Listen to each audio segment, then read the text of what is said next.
The dragons in cinema and on television. Animation has long captivated audiences, offering dynamic visual spectacles that can stretch reality in unimaginable ways. Dragons, with their striking presence and fantastical nature, fit perfectly into this medium. A very famous example is the 1941 Disney film, Fantasy. In the section titled The Sorcerer's Apprentice, a fire dragon appears during a dream sequence, representing the forces of chaos and destruction. This short but powerful segment highlights dragons' ability to pose terrible threats in an animated setting. Equally popular is the How to Train a Dragon franchise, based on the children's books by Cressida Cowell. The film series, which began in 2010, focuses on the relationship between the young Viking Hiccup and his dragon, Toothless. The creative use of animation allows dragons to express their emotions, bringing to life creatures that once existed only in the imagination.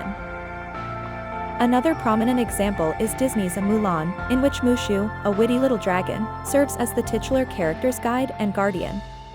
This interpretation diverges from the classic fearsome dragon, instead presenting a comical and likable figure who adds an element of levity to the plot. In Disney's Sleeping Beauty, the villain Maleficent transforms into a massive fire dragon for the epic final scene. This sequence shows how animation can be used to create breathtaking and visually impressive action sequences. The world of animation continues to evolve, but one thing remains constant: the appeal of dragons. From fearsome creatures to comedic sidekicks, dragons in animation continue to capture the imagination of audiences of all ages.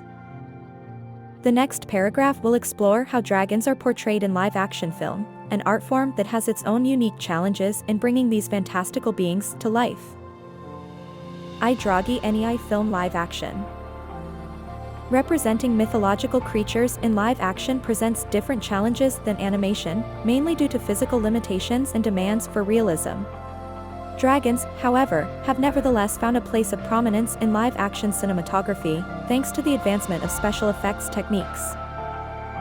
Among the iconic films of this genre, John Berman's Excalibur, 1981, features a dragon in the form of an ethereal, spiritual force, rather than a physical being. This symbolic interpretation highlights the flexibility of dragon representation in live-action cinematography. The film The Dragonheart, 1996, marked a milestone, introducing Draco, a dragon completely made in computer graphics, with a well-defined personality and vocally performed by Sean Connery.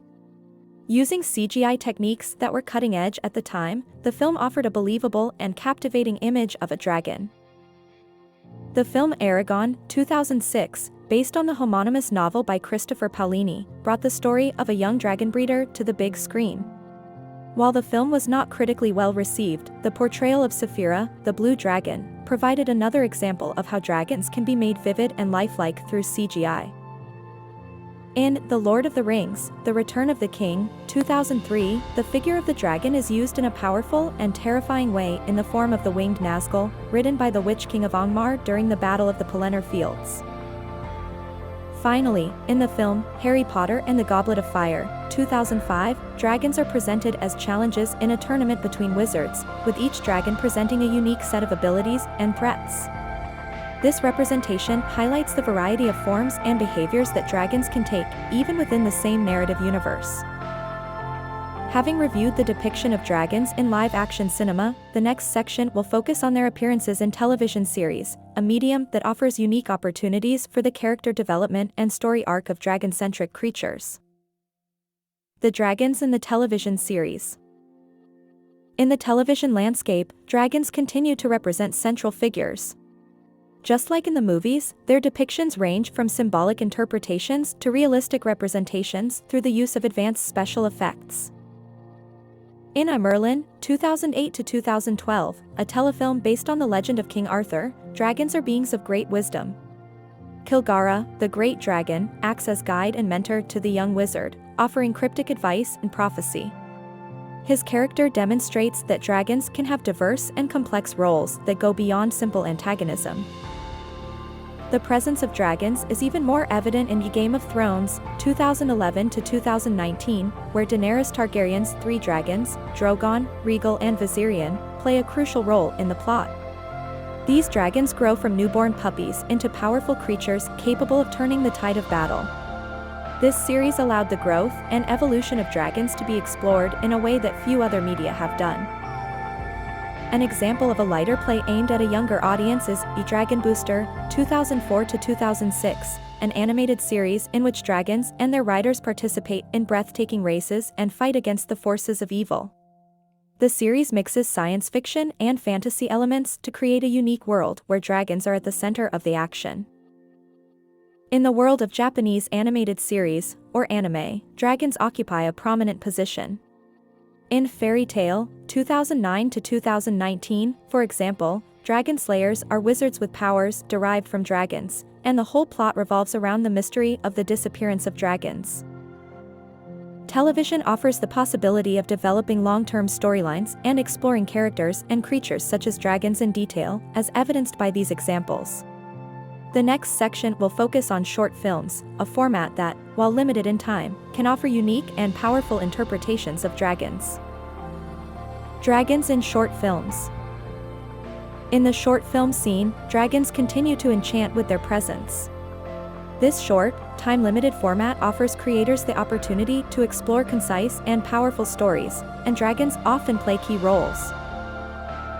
A notable example is Sintel, 2010, an open-source animated short film produced by the Blender Foundation.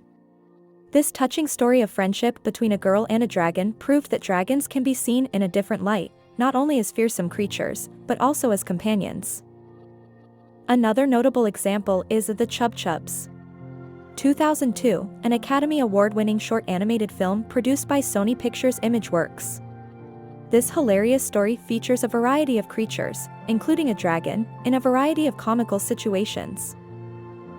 In Dragons, a Fantasy Made Real, 2004, a short film/documentary produced by the Discovery Channel, the idea of what dragons would look like if they were real is explored. Using advanced special effects, the creators brought dragons to life in a way never seen before. The Japanese animation industry has also contributed to the depiction of dragons in short films.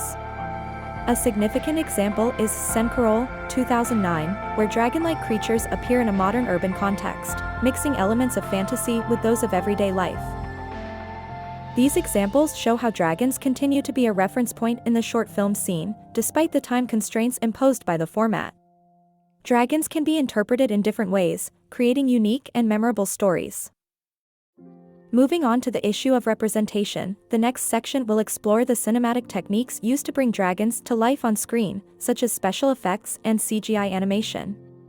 We will analyze how these techniques have helped to make dragons visually striking creatures and how they have evolved the public perception towards these mythical creatures. The representation of dragons, cinematographic techniques. Over the years, the film industry has used a variety of techniques to bring dragons to life on screen. These techniques have evolved in parallel with available technologies, transforming dragons from puppets to incredibly realistic digital figures. The first attempts at representation were based on stop-motion animation techniques or mechanical models. These methods, although rudimentary, managed to convey the essence of these creatures but were limited in the rendering of fluid and natural movements. The advent of special effects was a key step.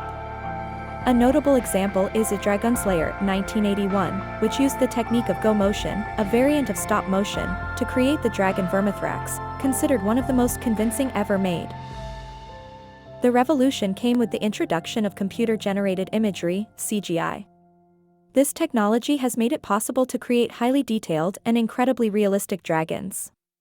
In Jurassic Park, 1993, Industrial Light and Magic demonstrated how CGI could be used to create realistic creatures, paving the way for the creation of more convincing dragons.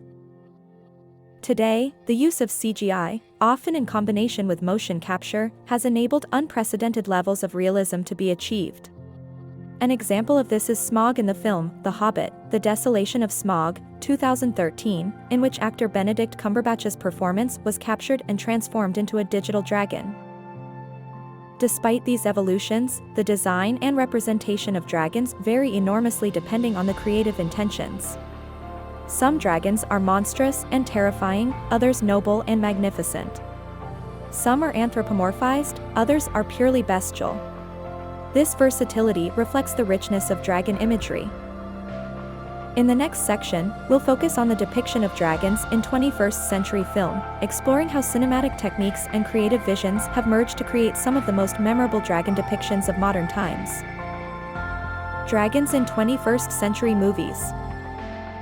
As the new millennium dawned, cinematic depictions of dragons reached new heights of sophistication and variety thanks to advances in visual effects technology.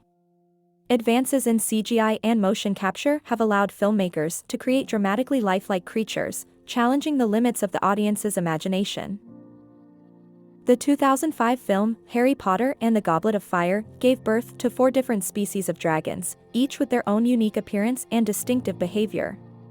The film Aragon of the same year, although not critically well received, featured a blue dragon named Saphira who talks and interacts with her human rider. Another memorable example is DreamWorks' How to Train Your Dragon film trilogy, which debuted in 2010.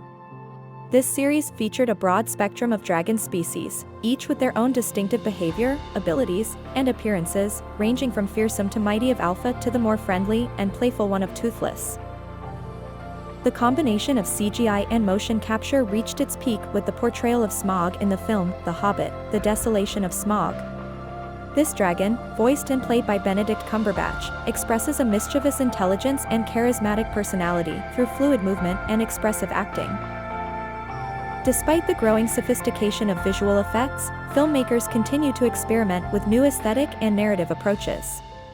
The 2016 film My Special Friend, for example, uses CGI to create an almost painterly-style dragon, very different from the more realistic animal representations of other films. Overall, the arrival of the 21st century has seen an extraordinary evolution in the representation of dragons in film. This trend is expected to continue, as more and more advanced techniques are used to create ever more realistic and immersive creatures. In the next installment, we will explore dragons in video games. Leave a like and subscribe to the channel to stay up to date. Thanks for following us here. See you on the next episode.